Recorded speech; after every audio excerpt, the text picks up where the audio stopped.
Mesdames et messieurs, bonjour. Ici Vincent Aurélana-Pepin. Bienvenue à votre bulletin de nouvelles TVCL pour la période du 7 au 13 août. Nous commençons cette semaine à Mont-Tremblant où, bien que l'été bat son plein, l'équipe du service de la culture, des loisirs et de la vie communautaire planifie déjà l'organisation du marché des fêtes de Mont-Tremblant qui se tiendra à l'Hôtel de Ville du 24 au 26 novembre. Les artisans des métiers d'art et de l'agroalimentaire sont donc invités à faire parvenir à la Ville dès maintenant leur candidature pour l'édition 2023 du marché des fêtes. Si vous souhaitez avoir accès à la clientèle de qualité qui fréquente le marché des fêtes de Mont-Tremblant et bénéficier d'un kiosque à faible coût, envoyez votre candidature sans tarder. La date limite pour soumettre un dossier est le 15 août 2023. Pour ce faire, remplissez le formulaire en ligne disponible sur le site web de la Ville. Pour tout renseignement, contactez le service de la culture, des loisirs et de la vie communautaire au 819-425-8614. Depuis qu'elle s'est jointe au circuit Ironman en 2012, la région de Mont-Tremblant est devenue la destination préférée de la communauté du triathlon, attirant des professionnels de haut niveau et des athlètes de tout âge qui viennent concourir dans les Laurentides au Québec chaque année. À compter de 2024, toutefois, Événements sportifs Mont-Tremblant et le groupe Ironman annoncent qu'ils ont mutuellement convenu de concentrer leurs efforts sur la fin de semaine du triathlon Ironman 70.3 Mont-Tremblant, qui comprend également le Ironman 5150 Mont-Tremblant. Pour faire suite à de nombreuses discussions amorcées au printemps dernier, la décision a été prise d'un commun accord que le triathlon pleine distance ne sera donc plus présenté après l'édition 2023.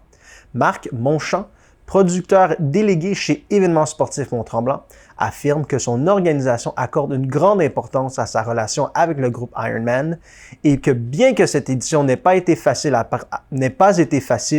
elle a été dans l'intérêt du groupe ainsi que dans la région de Mont-Tremblant. Il ajoute que les événements Ironman se sont rapidement imposés comme des événements phares dans la région et toute la communauté s'est mobilisée pour les accueillir et que la région et ses infrastructures d'accueil sont extrêmement sollicitées en période de pointe et pour bien servir les quelques 5000 triathlètes présents et ceux qui les accompagnent. Il a décidé d'un commun accord de privilégier les événements qui se déroulent au cours du mois de juin. C'est avec beaucoup d'enthousiasme qu'Événements sportifs Mont-Tremblant, Ironman et tous leurs partenaires se préparent à l'édition 2024 qui comprendra le triathlon Ironman 70.3 Mont-Tremblant et le 5150 Mont-Tremblant. La ville de Mont-Tremblant invite les Tremblantois à se procurer gratuitement des arbres de gros calibre lors de distributions qui se tiendront au centre de Jardin Provost les 24 août, 22 septembre et 27 octobre sur réservation seulement.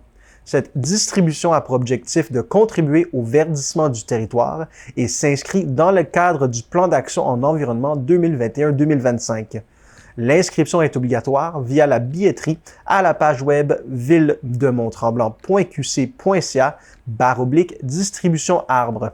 Pour plus de détails, vous pouvez contacter le service de l'environnement et du développement durable au 819-425-8614. Depuis juin dernier, la municipalité de Saint-Hippolyte déploie sur le terrain des actions de sécurité routière, invitant les usagers de la route à ralentir et à partager. Soulignons que des cartons d'information sont remis aux automobilistes par des agentes et agents du service de la sécurité communautaire à des barrages routiers de courtoisie. Cette campagne est un rappel des consignes élémentaires pour un bilan routier positif.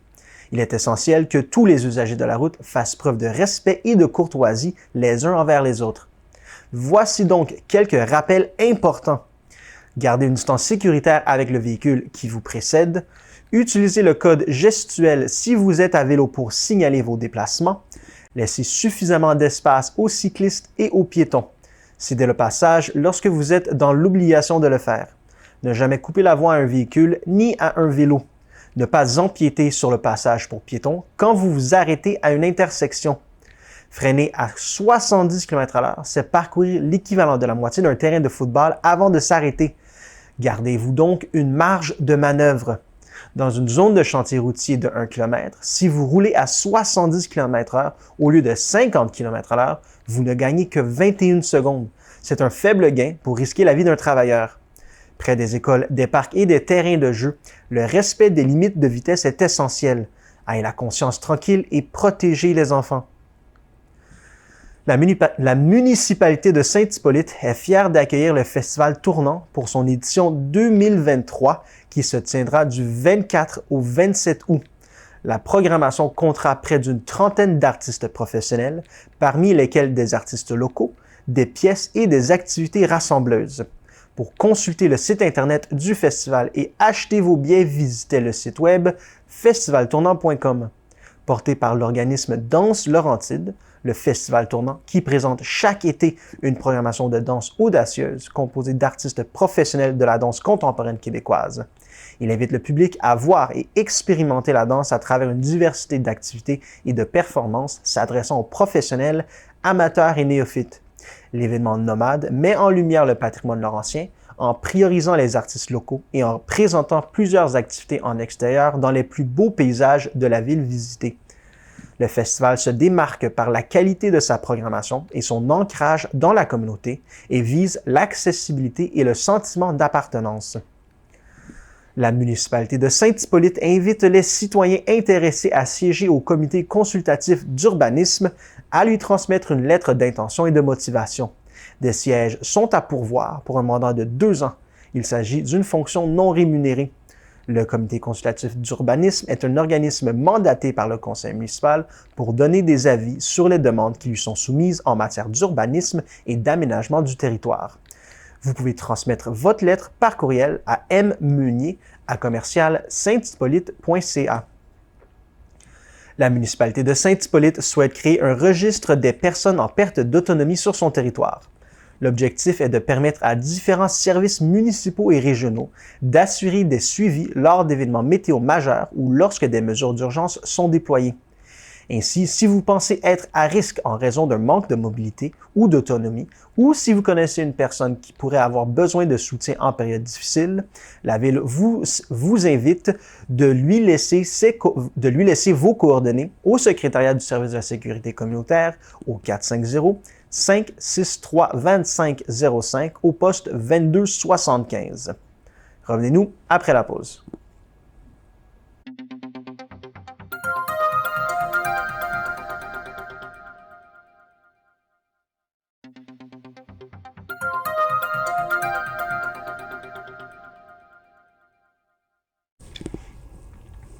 La municipalité de Saint-Hippolyte est fière de participer à la 17e campagne d'arrachage d'herbe à poux organisée par l'Association pulmonaire du Québec. Ayant pour objectif de sensibiliser la population aux effets néfastes de cette plante envahissante sur la santé respiratoire. L'herbe à poux est une plante annuelle qui se multiplie par semences et celle-ci peut survivre dans le sol jusqu'à 40 ans. Il s'agit d'une plante envahissante qui gagne du terrain chaque année et qui fait la vie dure à près d'1 million de Québécois à l'approche ou au cours de la saison estivale. Environ 13% de la population québécoise est affectée par la rhinite allergique majoritairement causée par cette plante.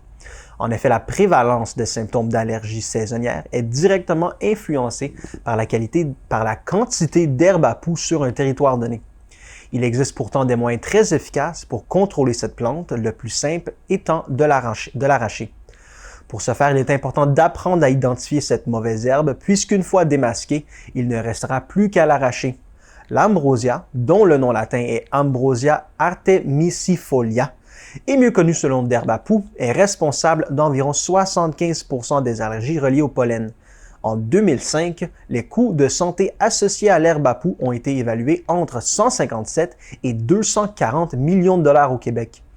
De tous les aéroallergènes saisonniers connus dans la province, le pollen de l'herbe à poux est le plus préoccupant. L'herbe à poux atteint une hauteur moyenne de 70 cm.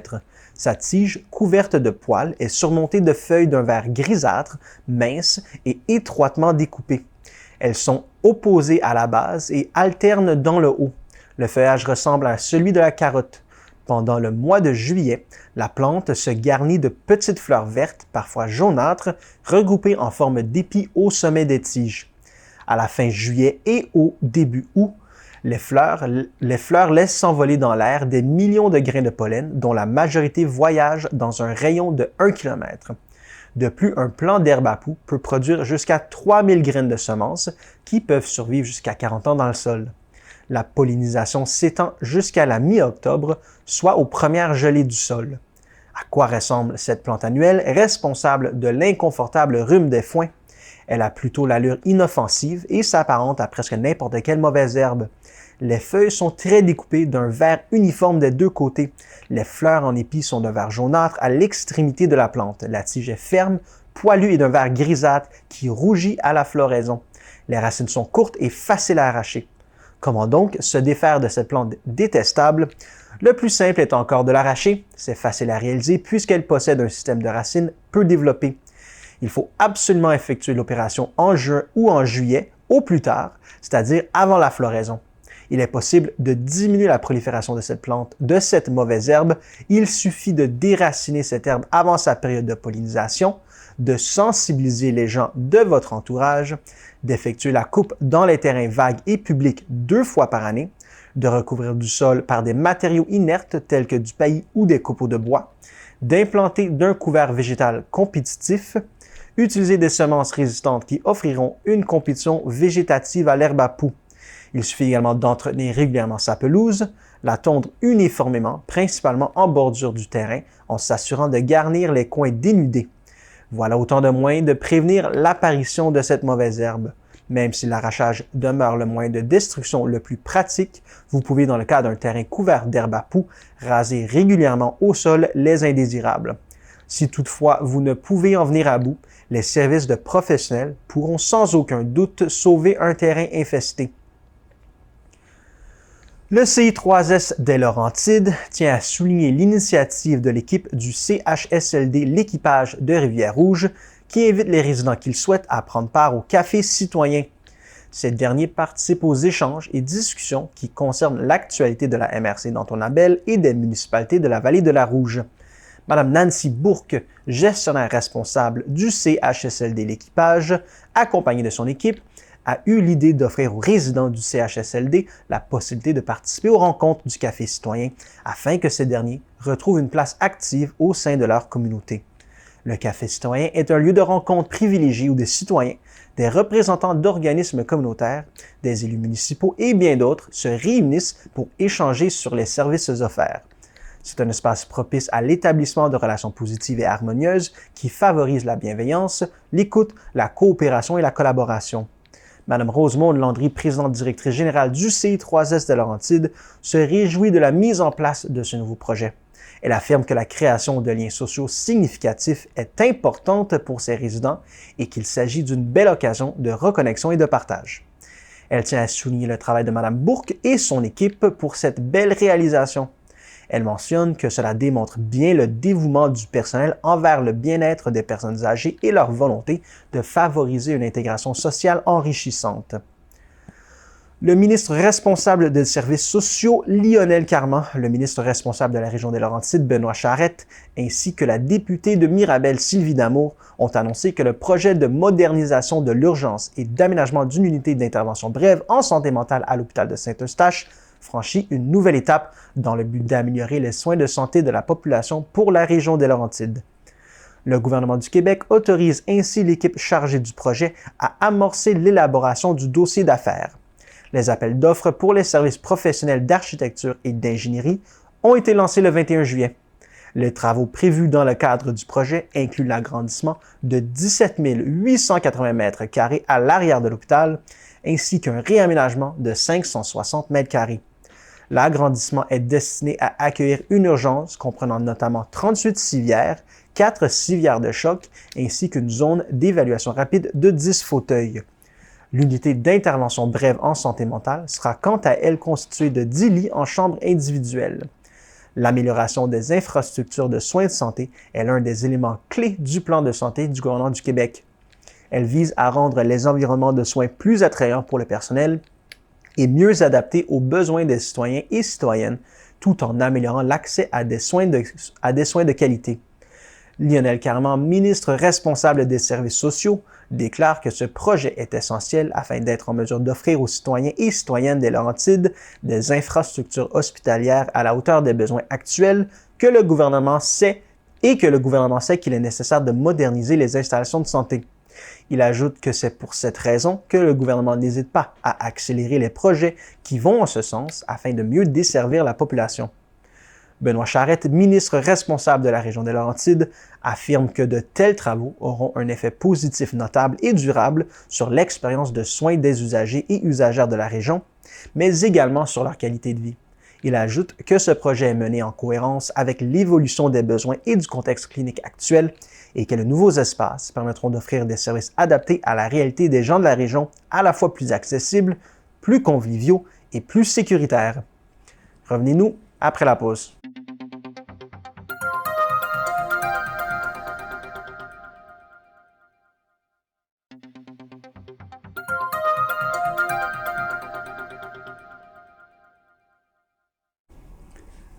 La ville de Saint-Sauveur met à la disposition de ses employés et du grand public des défibrillateurs externes automatisés, mieux connus sous l'appellation DEA.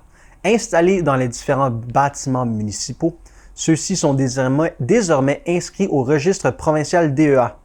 Soulignons le don par la Fondation médicale des Laurentides et des Pays d'en haut de 2 appareils parmi ceux qui sont disponibles. Le registre provincial, développé en 2015 par la Fondation Jacques de Champlain, vise à répertorier tous les DEA se trouvant dans les lieux publics au Québec. Pour connaître la localisation exacte des DEA de Saint-Sauveur, rien de plus simple, il suffit de télécharger gratuitement l'application mobile DEA Québec. Celle-ci permet d'accéder rapidement aux adresses et aux heures d'ouverture des bâtiments concernés, en plus d'obtenir des informations utiles, notamment comment effectuer la réanimation cardio-respiratoire.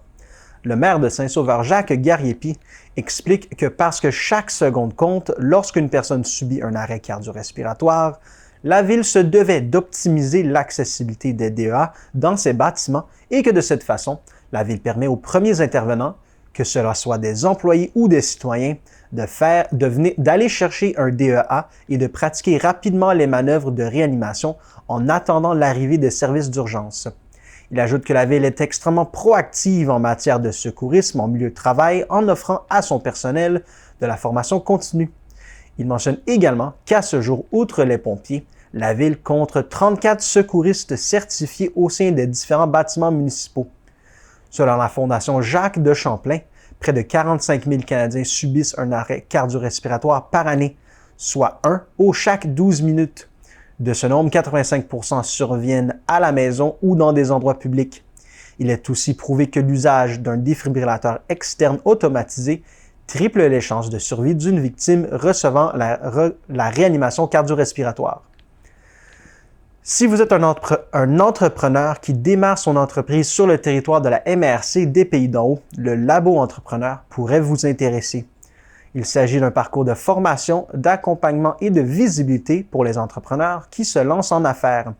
Il vous permet d'acquérir des compétences essentielles, d'agrandir votre réseau et surtout d'être soutenu par l'écosystème entrepreneurial de la région à l'étape du démarrage de votre entreprise.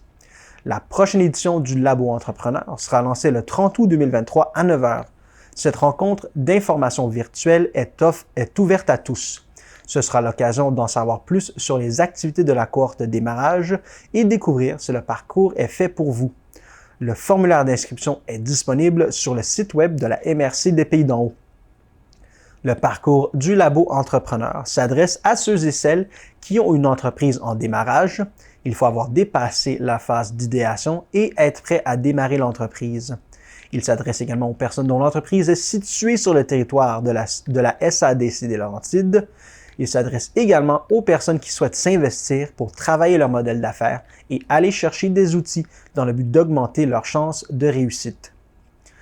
La MRC des Pays d'en haut tient à aviser la population ainsi que les visiteurs que les stationnements des véhicules sont réglementés sur son territoire par les règlements municipaux et que c'est la Sûreté du Québec qui a la responsabilité de leur application. Depuis l'entrée en vigueur du règlement SQ 2023 concernant la circulation, le stationnement, la paix et le bon ordre de plusieurs municipalités incluses sur son territoire, la MRC rappelle que le stationnement des véhicules est interdit durant la nuit pour ces infrastructures récréatives, dont le parc linéaire Le Petit Train du Nord, le parc du corridor aérobique et le centre sportif Pays d'en haut. Sur le parc linéaire Le Petit Train du Nord, selon le règlement de la ville de Sainte-Adèle et de la municipalité de Piémont, il est interdit de garer tout véhicule entre 22h et 6h au stationnement suivant. à la gare de Piémont, à la gare Mont-Roland, sauf dans la zone de stationnement de longue durée identifiée à cette fin, à la station Sainte-Marguerite. Concernant les stations desservant le parc du corridor aérobique, il est interdit de garer tout véhicule au stationnement suivant: au pavillon d'accueil du corridor aérobique entre 22h et 7h, au pavillon Montfort entre 22h et 6h, à Laurel entre 22h et 6h, à Lac des 16-Îles entre 22h et 6h. Enfin, il est interdit de garer tout véhicule de minuit à 5h30 dans le stationnement du centre sportif situé au 252 boulevard de Sainte-Adèle à Sainte-Adèle. La MRC des Laurentides terminait le 14 juillet dernier une série de consultations publiques portant sur le prochain schéma d'aménagement et de développement de son territoire. En tout, 7 consultations publiques ont été tenues du 5 juin au 14 juillet 2023 et celles-ci ont rassemblé plus d'une centaine de participants. Les citoyens de l'ensemble du territoire ont pu s'exprimer dans le cadre d'ateliers d'échange et de discussions sur les thèmes et les enjeux régionaux qui les concernent. Ce schéma d'aménagement doit répondre par ailleurs aux orientations gouvernementales et il sera soumis pour approbation auprès du ministère des Affaires municipales et de l'Habitation. Le schéma d'aménagement et de développement est un outil de planification qui établit les lignes directrices de l'organisation physique du territoire. Il coordonne les choix et les décisions qui touchent l'ensemble des municipalités concernées. Le schéma est avant tout un document d'intention formulé et conçu de manière à faire ressortir une vision régionale du développement durable qui orientera le développement régional pour les 10 à 15 prochaines années. En vigueur depuis plus de 20 ans, une révision en profondeur du schéma s'avérait essentielle pour refléter les enjeux actuels et futurs de l'aménagement du territoire. Dans ce processus de révision, la MRC des Laurentides a tenu des consultations publiques dans le but de présenter les principales orientations, répondre aux questions et prendre le pouls des citoyens sur des thèmes ou des enjeux spécifiques et cruciaux du développement régional. En parallèle aux assemblées publiques, plus de 20 mémoires et commentaires écrits sur le projet de schéma ont également été déposés dans le cadre de la démarche de consultation publique. La MRC des Laurentides procédera au cours des prochaines semaines à une compilation et à une analyse des commentaires recueillis et mémoires déposés afin de dresser un portrait dans un rapport de consultation publique. Ce rapport alimentera la réflexion de la MRC dans le cadre des étapes finales de la démarche visant l'adoption et l'entrée en vigueur du prochain schéma d'aménagement et de développement durable. Plusieurs informations en lien avec la révision en cours du schéma d'aménagement et de développement durable du territoire peuvent être consultées sur le site web de la MRC des Laurentides. Revenez-nous après la pause.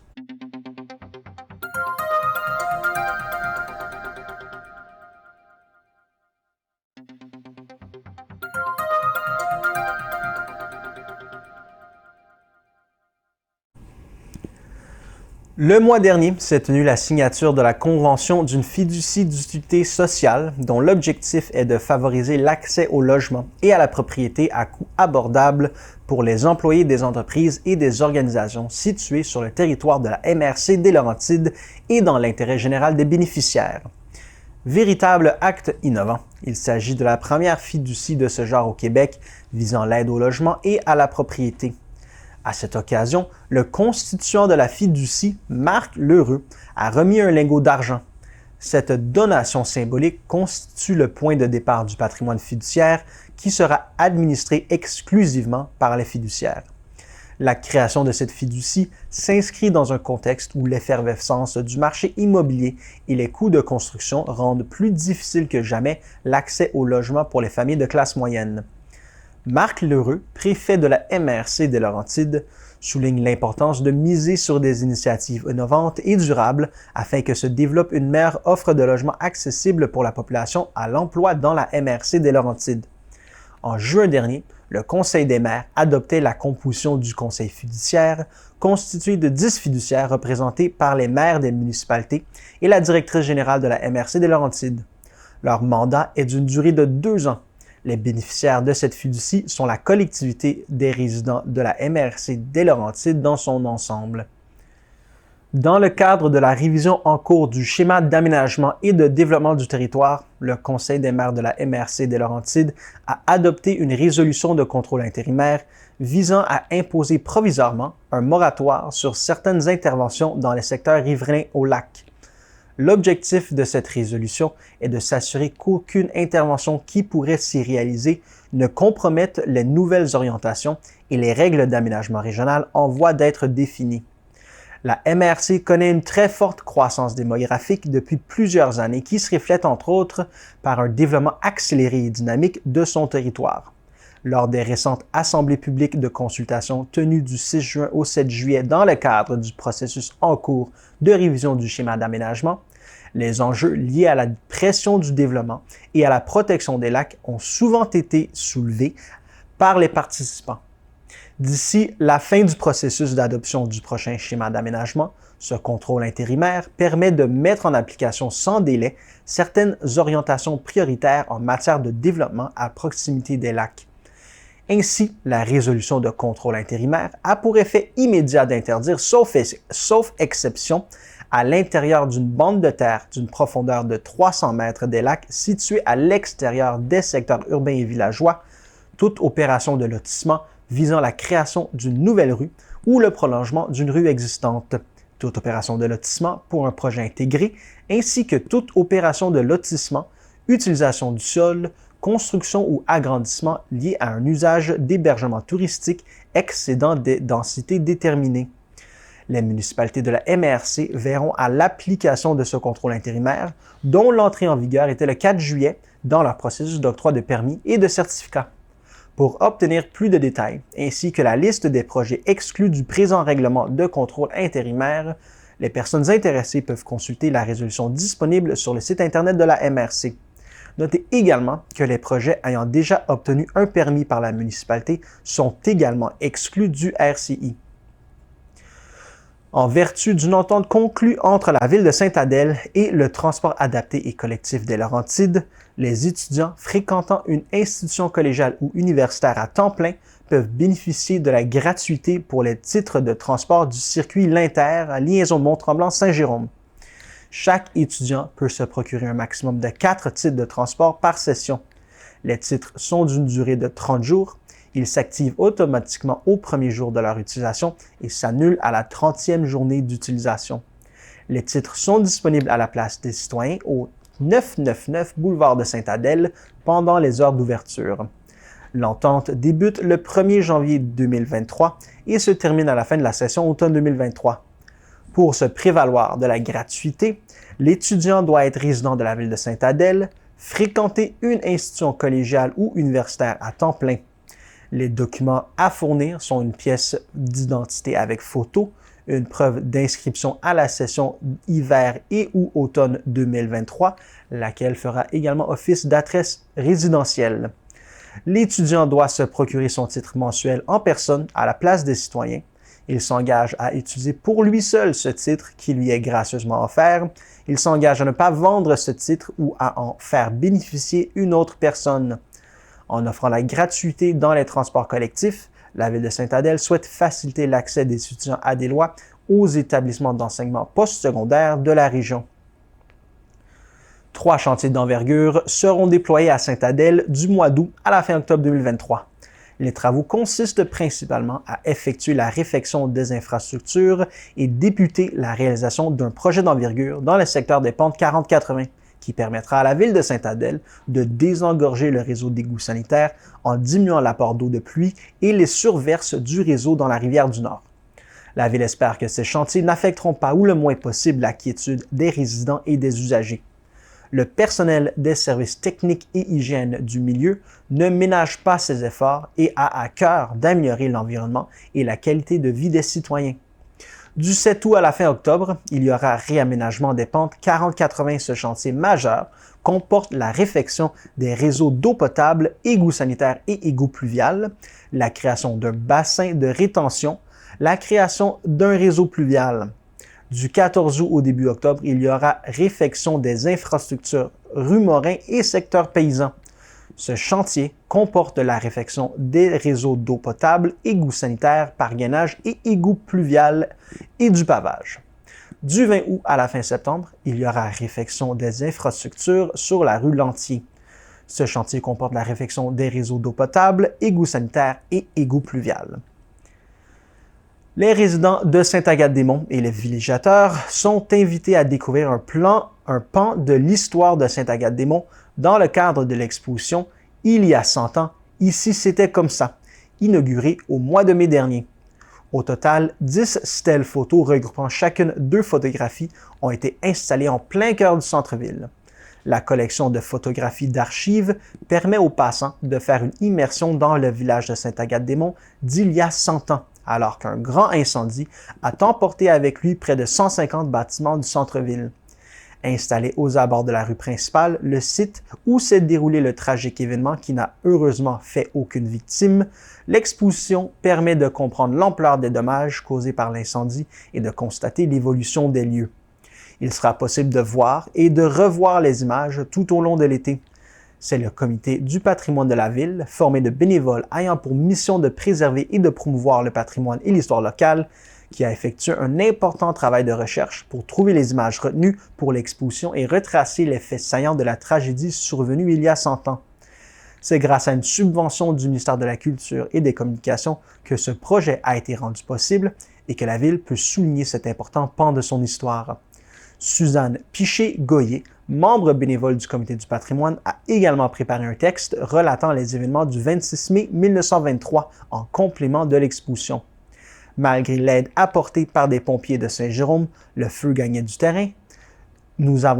La ville a craint pour l'église et le couvent des Filles de la Sagesse, mais les flammes ont été maîtrisées juste à temps. Heureusement, il n'y a eu aucune perte humaine. Les anciennes bâtisses en bois furent majoritairement reconstruites en briques.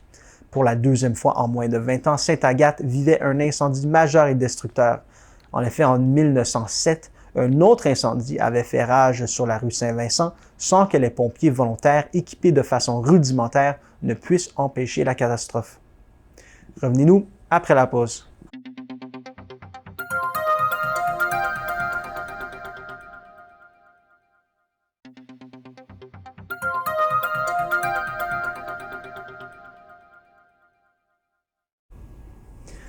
La ville de Mont-Laurier décide d'informer les citoyens de l'implantation d'une nouvelle signalisation dédiée aux piétons sur la rue d'Orion à proximité du parc des canotiers Gill Tinkler. Cette nouveauté a été mise en place afin de sécuriser l'accès au parc et faciliter le partage de la route entre les automobilistes et les piétons. La ville de Mont-Laurier est heureuse de vous faire découvrir les meilleures histoires de chasse et pêche de la région. Écoutez des citoyens vous raconter leurs anecdotes lors de leur périple. Les extraits audio sont disponibles dès maintenant au villemontlaurier.qc.ca dans l'onglet Loisirs et culture, activités culturelles.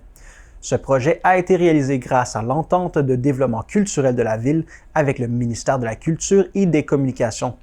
Une exposition photo gratuite sur la chasse et la pêche est également présentée gratuitement tout au long de l'été au parc Toussaint-la-Chapelle au centre-ville de Mont-Laurier. La ville de Mont-Laurier est heureuse de souligner le succès de la première édition de Culture en fête qui s'est déroulée au parc Toussaint-la-Chapelle. Près de 1000 personnes se sont déplacées dans le cadre de cette première édition où diverses activités interculturelles étaient offertes, dont la danse, les percussions et la musique qui ont permis aux nombreux participants de se rassembler et d'échanger.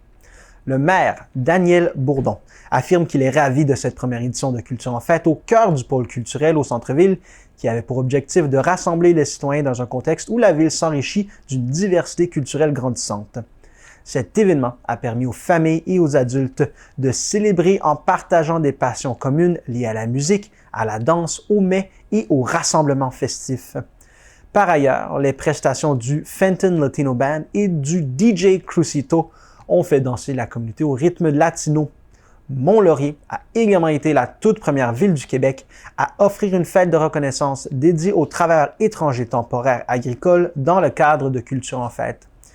En plus de l'invitation lancée à l'ensemble des citoyens par la ville, le Centre d'emploi agricole de la Fédération de l'Union des producteurs agricoles Outaouais-Laurentides et Agricarrière, avec le soutien financier d'Immigrants Québec et du gouvernement du Canada, a accueilli plus de 400 travailleurs étrangers temporaires qui œuvrent pour des entreprises agricoles de la région lors de l'événement.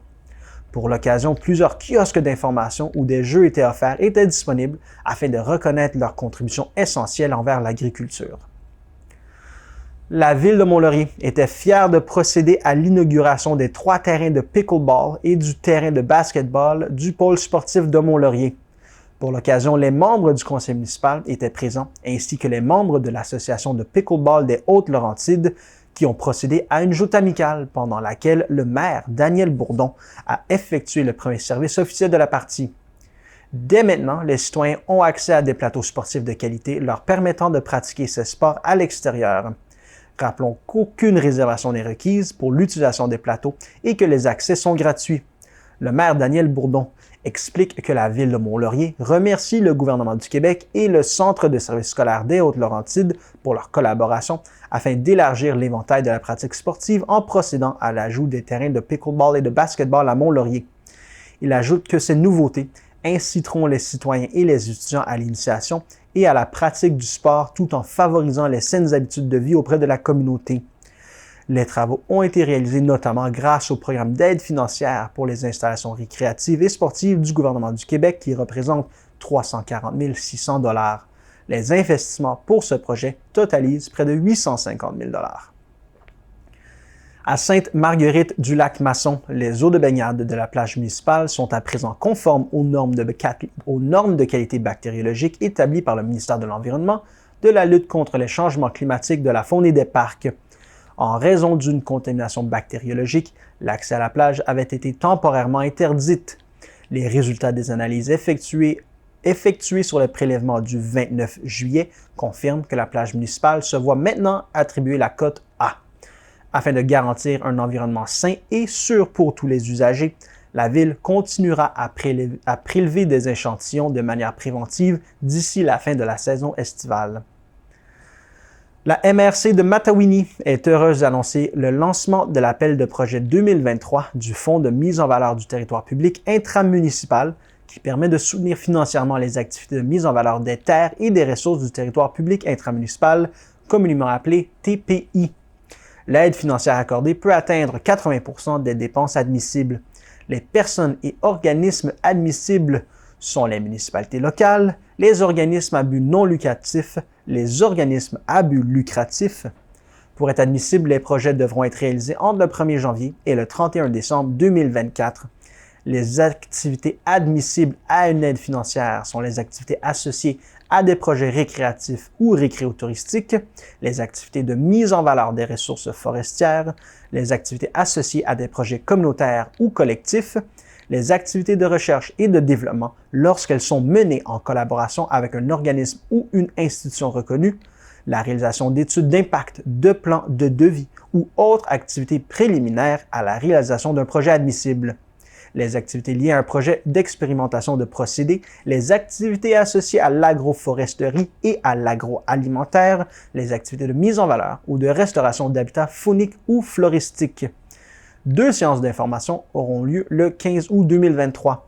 Pour toute question ou pour obtenir des informations supplémentaires, vous pouvez communiquer avec Madame Ariane Sylvestre par courriel au sylvestre@matawini.org ou laisser un message au 450-834-5441 au poste 7081.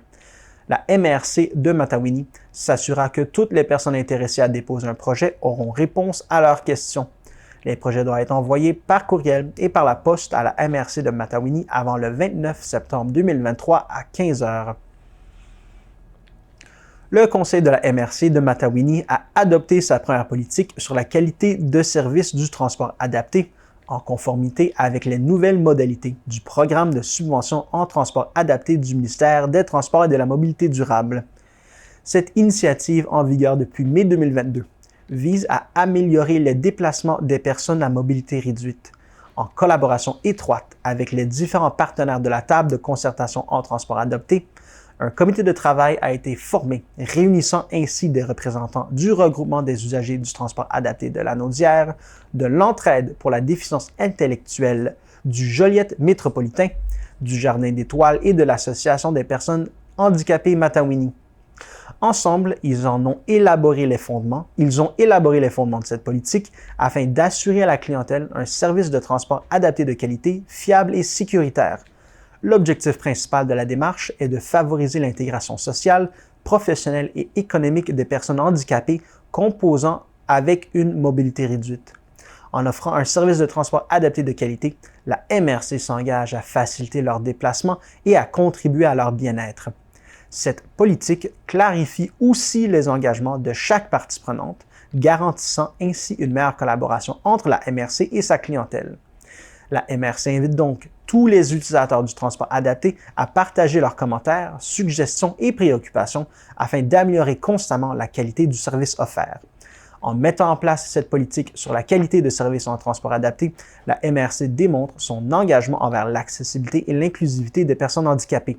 Elle s'efforce de créer un environnement favorable à leur autonomie et à leur participation active dans la société. Pour plus d'informations sur cette nouvelle politique, visitez le www.mrcmatawini.org/transport adapté. La ville de Piémont tient à faire une mise à jour sur l'évolution de certains projets d'envergure sur son territoire. Pour la réfection du pavage et remplacement de ponceaux sur le chemin Avila, les travaux se sont bien déroulés et les remplacements des ponceaux sont presque tous terminés. Il ne restera qu'un ponceau à changer et ce travail sera exécuté dans la semaine du 14 août. Les travaux de pavage sont en cours et la circulation sur le chemin Avila sera de nouveau possible dans les deux directions d'ici la fin de la semaine. Pour le prolongement de l'égout sanitaire sur le chemin des Cailles, les travaux d'installation des nouvelles conduites sont terminés et les résidences sur ce chemin sont maintenant raccordées au réseau d'égouts. Les travaux de pavage sont prévus dans la semaine du 14 août. Pour les travaux de réfection sur le chemin de la montagne, c'est dans la semaine du 7 août que la ville débutera les travaux de réfection de la fondation et de la chaussée entre le chemin de la Lisière et le boulevard de Mont-Roland. Ces travaux s'échelonneront sur une période de 10 à 12 semaines. La ville en profitera également pour remplacer 9 ponceaux. Pour la réfection de l'aqueduc sur le chemin du sommet, les travaux d'installation de la nouvelle conduite d'aqueduc sont terminés. Les travaux de pavage et de terrassement seront réalisés au retour des vacances de la construction. Le pavage sur le chemin des Pierres sera complété plus tard puisque l'intervention sur le réseau d'aqueduc existant est nécessaire. Pour l'aqueduc et les égouts sur le chemin Trottier, les travaux sur le chemin devraient débuter à la mi-août et consistent en la réfection complète du réseau d'aqueduc et du prolongement du réseau d'égouts. La Fondation médicale des Laurentides et des Pays d'en Haut tiendra le 11 octobre prochain son 10e souper bénéfice annuel au Manoir Saint-Sauveur à Saint-Sauveur-des-Monts. Une belle occasion pour la Fondation d'honorer deux grands donateurs, Daniel Francoeur et Jacques Vachon, de même que l'une de ses grandes bénévoles, Mme Annie-Claude Ménard.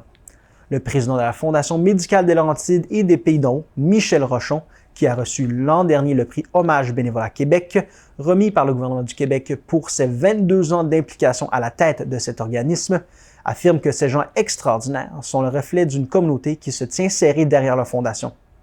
La soirée du 11 octobre sera toutefois celle de Daniel Francoeur et Jacques Vachon, qui se sont engagés à plus de 200 000 $ dans le département d'ophtalmologie de l'hôpital Laurentien de Sainte-Agathe-des-Monts. Au final, de nouvelles installations spectaculaires, d'une grande beauté et une qualité de locaux inégalée. Les travailleurs et les médecins œuvrent maintenant avec des équipements modernes, tout cela au profit de la population desservie. À ce duo dynamique s'ajoute Madame Annie-Claude Ménard, qui a siégé sur le conseil d'administration de la Fondation médicale des Laurentides et des Pays d'en Haut de novembre 2024 à novembre 2023. Madame Ménard a participé à plusieurs projets qui ont été réalisés par la Fondation. Elle a toujours dit oui quand la Fondation avait besoin d'elle. Un bien bel exemple de quelqu'un qui s'implique à fond. Les billets pour ce grand événement sont en vente au coût de 300 $ par personne. Il s'agit d'un souper de 4 services qui a fait les délices de tous les participants au fil des ans. Vins et cocktails sont inclus. Des plans de commandite sont également disponibles pour les entreprises. Tous les profits de cette grande soirée serviront à 100% au projet d'achat des 165 défibrillateurs qui ont été ou qui seront distribués dans les 20 municipalités de la MRC de Laurentides, 10 dans la MRC des Pays d'en Haut et 3 du côté de la Naudière, dans les municipalités de Saint-Donat, Notre-Dame-de-la-Merci et Entrelacs. Pour plus de renseignements sur l'événement ou pour l'achat de billets, écrivez à info@commercialfondationmédicale.com ou téléphonez au 819-323-4565. Revenez-nous après la pause.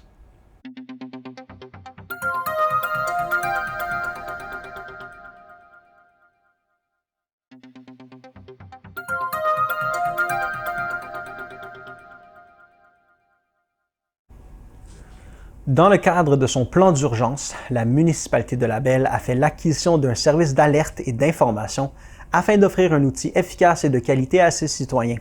Ce système est supporté par Telmatic et est en opération 24 heures par jour, 365 jours par an et permet, en situation d'urgence, de rejoindre rapidement tous les citoyens afin de les tenir informés de toute situation particulière telles que des mesures d'urgence, des fermetures de routes, des avis d'ébullition, des avis de rinçage. Chaque citoyen est libre de s'abonner. De plus, le système permet plusieurs inscriptions pour une même adresse selon le mode de communication désiré, soit par appel vocal automatisé, par message texte ou par courriel. L'inscription à ce service se fait par Internet sur le site web de la municipalité. Si vous êtes dans l'impossibilité d'avoir un accès Internet, vous pouvez appeler au 819-681-3371 au poste 5003. Au nom de la ministre des Affaires municipales, Mme André Laforêt, la députée de Labelle, Mme Chantal Janotte, a annoncé qu'une somme de 5 070 000 $ a été accordée à la municipalité de la Conception pour la construction d'un garage municipal. Le nouveau bâtiment comprendra de spacieux espaces pour l'entreposage, le lavage et la réparation de véhicules. L'aménagement de 4 bureaux administratifs, d'une salle de réunion, de vestiaires, d'une cafétéria et d'une salle de menuiserie est également prévu. André Laforêt, ministre des Affaires municipales, affirme qu'elle se réjouit pour les gens de la Conception qui bénéficieront d'un garage municipal neuf et optimal et que la qualité des infrastructures collectives est importante pour les municipalités puisque ces installations ont une incidence directe sur les services rendus à la population. Chantal Janotte, députée de Labelle, mentionne que grâce à cet investissement, la Conception aura maintenant l'espace nécessaire pour entreposer et entretenir ses véhicules des services de la voirie et des travaux publics.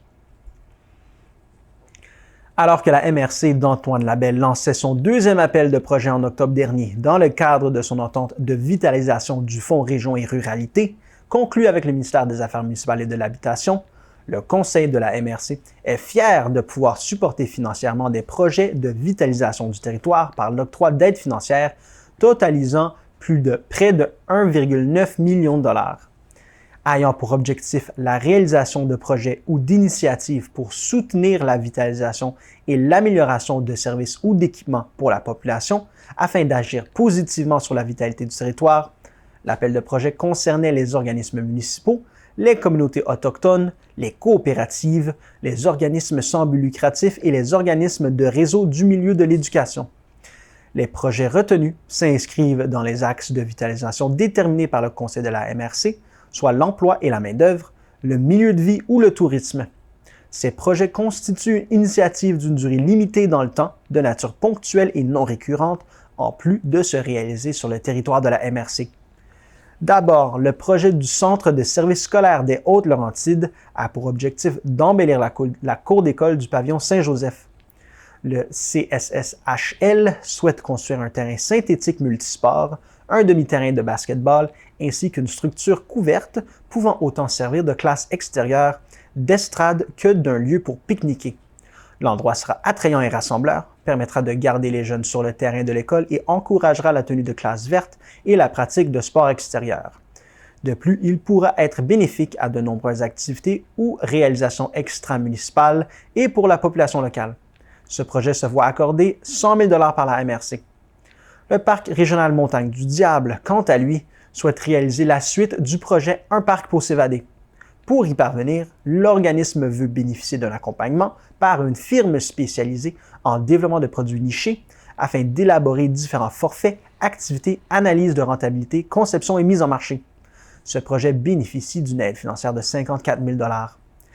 L'Action bénévole de la Rouge, ou ABR, reçoit 100 000 $ pour l'optimisation des infrastructures, notamment par la relocalisation de l'organisme et l'agrandissement de ses installations. Afin de répondre au manque d'espace d'entreposage, au manque de bureaux, au ralentissement du fonctionnement et de l'expansion de ses activités, ABR souhaite acquérir un nouvel emplacement qui permettra de combler les besoins sans ajouter de défis logistiques, permettra l'aménagement d'un café, d'une salle communautaire, d'une cuisine, d'un bloc sanitaire et de bureaux administratifs. Ce lien offrira également une nouvelle salle multimédia pour faire des rencontres avec les employés, les bénévoles et le conseil d'administration, en plus d'optimiser les équipements de l'organisme. La Maison de l'entrepreneur souhaite réaliser le déploiement du Centre d'innovation en biochimie forestière, aussi appelé CIBF. Ce projet vise à offrir un environnement de co-développement aux entreprises du domaine forestier souhaitant innover via des avancées en bioéconomie forestière et en optimisation des processus reliés à la forêt.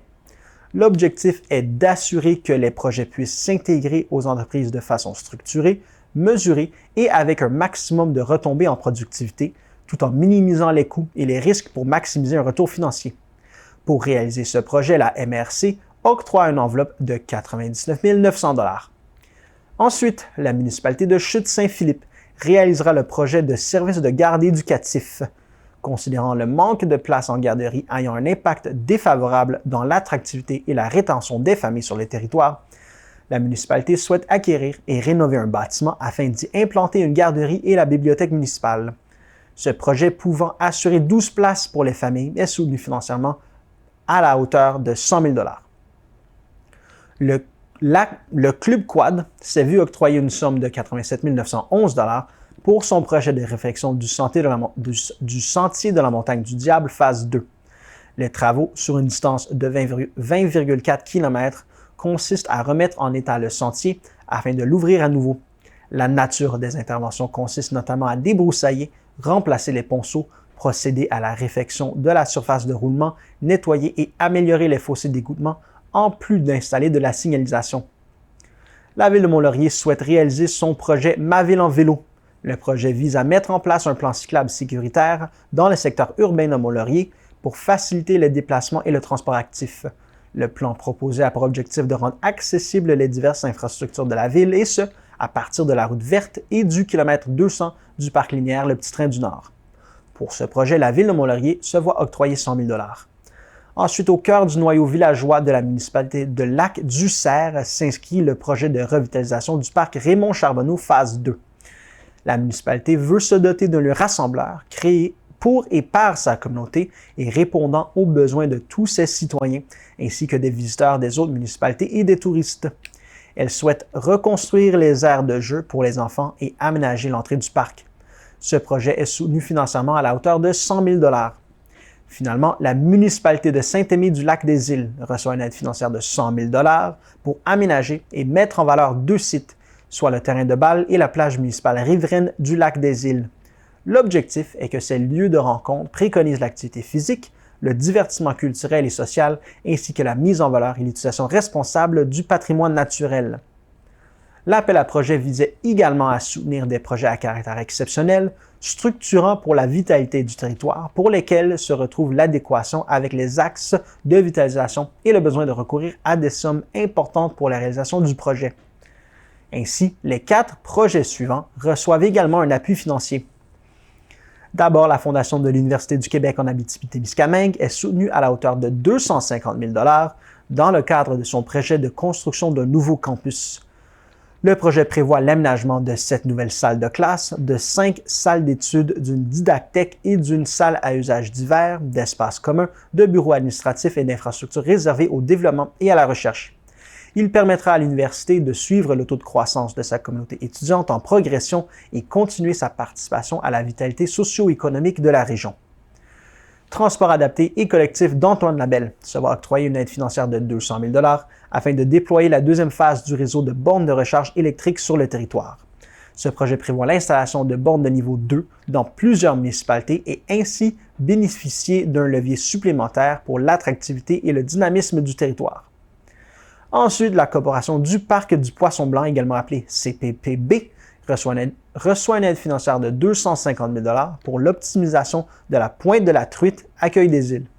Ce projet vise à optimiser à des fins touristiques l'utilisation de 6,1 hectares de la pointe de la Truite.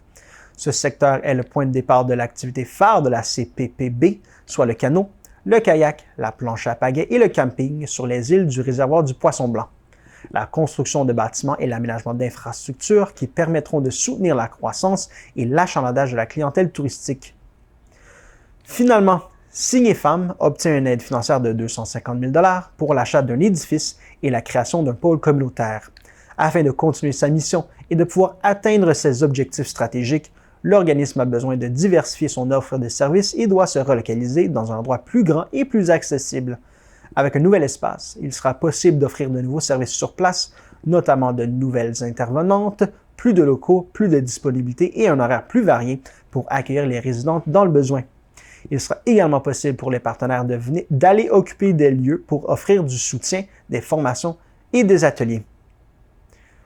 Voilà, c'était tout cette semaine pour votre bulletin de nouvelles TVCL. Je vous remercie d'avoir été à l'écoute. À la semaine prochaine.